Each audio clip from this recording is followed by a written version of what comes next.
नमस्कार दोस्तों, आज हम पढ़ेंगे कार्बोक्सिलिक अम्ल के बारे में।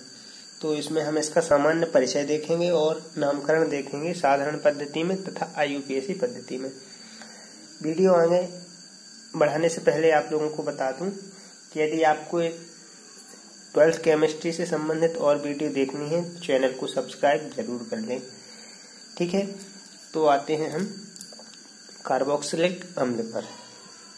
वे कार्बनिक यौगिक जिनमें सिंगल बॉन्ड COOH समूह होता है कार्बोक्सिलिक अम्ल कहलाते हैं।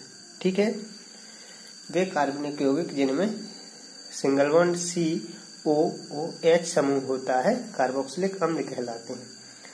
और यह समूह क्या कहलाता है? कार्बोक्सिल समूह कहलाता है। ठीक है, क्योंकि जो हमारा कार्बोक्सिल समूह है उसमें कार्बोनिल समूह हमारा CO किससे जुड़ा होता है? हाइड्रॉक्सिल समूह से जुड़ा होता है, इसलिए इसे कार्बोक्सिलिक समूह कहा जाता है। ठीक है, तो ये तो हो गया इसका साधारण सा नाम। अब यदि हम बात करें, जो कार्बोक्सिलिक अम्ल होता है वो दो प्रकार का होता है। एक तो होता है एलिफेटिक और दूसरा होता है एरोमेटिक।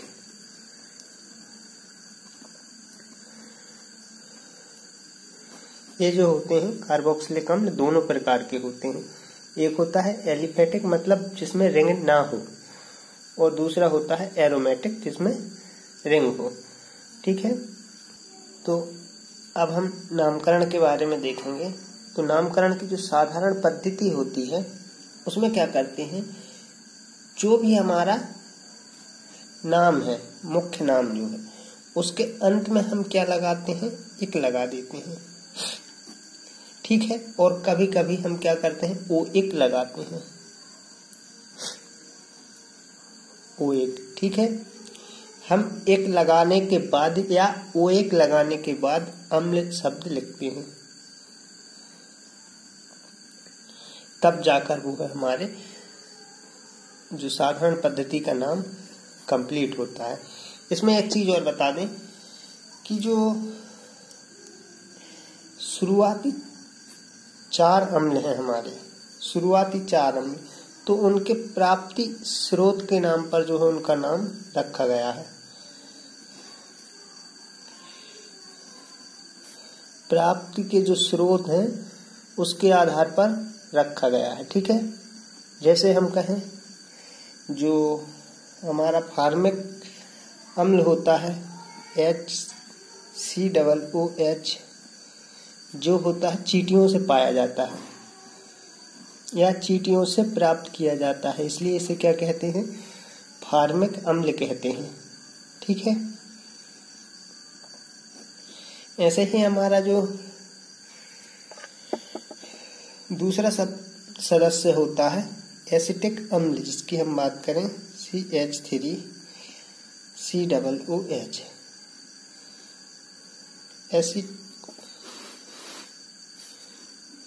एसिटिक अम्ल जो होता है हमारा, ये किस चीज से प्राप्त होता है? सिरके से प्राप्त होता है। ठीक है, इसलिए इसका नाम एसिटिक अम्ल रखा है। ऐसे ही हम यदि देखें,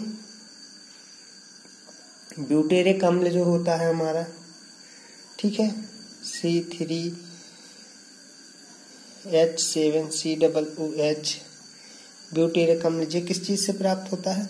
मक्खन से प्राप्त होता है, इसलिए इसको हम ब्यूटेरिक अम्ल बोलते हैं। ठीक है, इसके बाद जो हमारे सदस्य हैं उनका नामकरण देखिए, हम यहाँ भी देखें तो क्या होता है?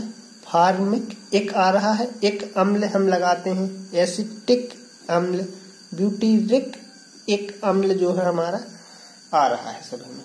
ठीक है, अब आते हैं हम जो मुख्य पद्धति होती है वो है IUPAC पद्धति। तो IUPAC पद्धति में क्या करते हैं हम, जो भी हमारा एल्केन है, ठीक है, जो भी हमारा एल्केन दिया गया है उसके नाम के अंत में हम OIC अम्ल जोड़ देते हैं। ठीक है, जो भी हमारा अम्ल दिया गया है उसके नाम के अनुरूप, या हम कहें जिस भी एल्केन का जो रूप है उसके आधार पर हम क्या लगाते हैं, ओएक अम्ल लगाकर नाम कंप्लीट करते हैं। ठीक है, जैसे हम बात करें हमारा जो है फार्मिक एसिड है HCOOH, ये हमारा फार्मिक एसिड है। तो हमारे पास इसमें कितने कार्बन है, एक कार्बन है, तो क्या हो जाएगा मेथेनोइक अम्ल।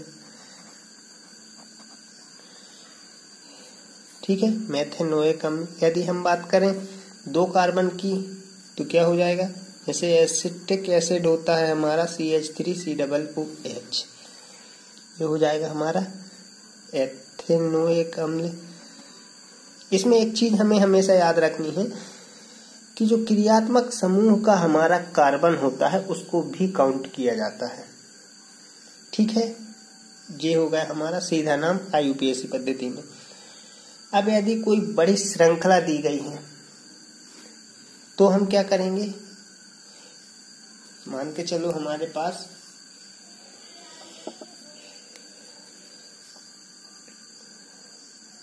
CH3 CH CH2 CH2 CH CH3 और यहाँ हमारा क्रियात्मक समूह लिखा है। ठीक है, तो मैंने अभी बोला कि क्रियात्मक समूह के कार्बन को भी गिना जाता है।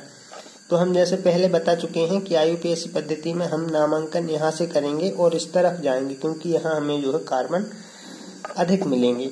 ठीक है, हम संख्यांकन कर देते हैं 3 4 5 और ये 6। तो क्या हो जाएगा दोस्तों इसका नाम, अब देखिए यहाँ भी हमारा एक मेथिल समूह है और यहाँ भी हमारा यहाँ जुड़ेगा एक। ठीक है, तो हम इसका नाम लिखेंगे 2,5 डाईमेथिल। 2 मेथिल है ना, इसलिए 2,5 डाईमेथिल, ये हो गया मेथिल की स्थिति। क्योंकि देखिए फिर से एक बार बता दूं, हमारा ये पहला कार्बन ये है, दूसरे कार्बन से एक मेथिल समूह जुड़ा है और एक 5वें कार्बन से है, तो हमने लिखा 2,5 डाईमेथिल हेक्सेनोइक अम्ल। हेक्सेनोइक अम्ल क्यों, 6 कार्बन है हमारे पास। ठीक है, हेक्सेनोइक अम्ल। राइटिंग थोड़ी अच्छी नहीं आती है मेरी, इसलिए आप समझ लेना।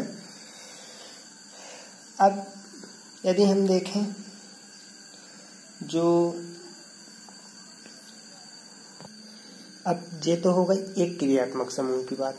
अब यदि मान के चलो हमारे पास कोई ऐसा कंपाउंड है या यौगिक है जिसमें 2 या 2 से अधिक क्रियात्मक समूह है। ठीक है, यहाँ देखते हैं COOH CH2 CH CH2 COOH और यहाँ COOH। 1 2 3 हमारे पास क्रियात्मक समूह है। अब हमें यहाँ विशेष ध्यान देना है कि जब 2 या 2 से अधिक क्रियात्मक समूह होते हैं तो जो क्रियात्मक समूह के कार्बन होते हैं उन्हें हम नहीं गिनते हैं। ठीक है, क्रियात्मक समूह के कार्बन नहीं गिने जाएंगे जब क्रियात्मक समूह 2 या 2 से अधिक है, तो हम यहाँ से काउंट करेंगे और इसका नाम हो जाएगा प्रोपेन। 3 कार्बन है हमारे पास, इसलिए प्रोपेन। अब फिर स्थिति बताएंगे किस किस कार्बन से जो है क्रियात्मक समूह जुड़ा हुआ है। तो पहले कार्बन से भी है एक, दूसरे से भी है और तीसरे से भी है। 1 2 3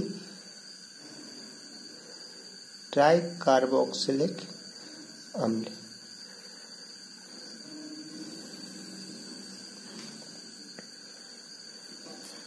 उम्मीद है आप लोगों को वीडियो समझ में आया होगा, और जो भी कोई दिक्कत होती है आप मुझे कमेंट करके ज़रूर बताएं। Thank you.